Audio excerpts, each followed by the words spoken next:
তো এভাবে ওনারা আমাদেরকে বিভিন্ন পদক্ষেপ যেগুলো নিয়েছেন, আইন শৃঙ্খলা বাহিনীর প্রধানদের সাথে, তারপরে অন্যান্য বাহিনীর প্রধানদের সাথে মিটিং করেছেন, বলছেন আজকে আমাদের একটা মিটিং এখানে হয়েছে।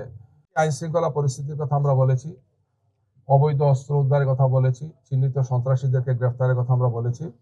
বিশেষ করে অতি সম্প্রতি আপনারা জানেন ঢাকা ৮-এর একজন সংসদ সদস্য, যিনি ইনকিলাব মঞ্চের আহ্বায়ক, খুবই জনপ্রিয় একজন যুব নেতা, যিনি আমাদের জুলাই যোদ্ধা, নির্মমভাবে তাকে হত্যা করা হয়েছে।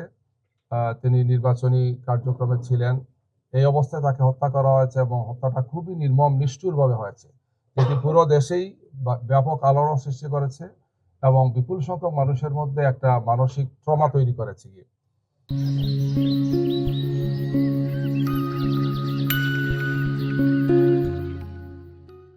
তো এটা সহ আরো যে সমস্ত ঘটনাগুলো ঘটছে, খুলনায় একজন সাংবাদিককে হত্যা করা হয়েছে সহ, আমরা বলেছি যে এর জন্য ওনাদের গুরুত্বপূর্ণ একটি বিষয় হচ্ছে যে অবৈধ অস্ত্র উদ্ধার করা, সন্ত্রাসীদেরকে গ্রেফতার করা।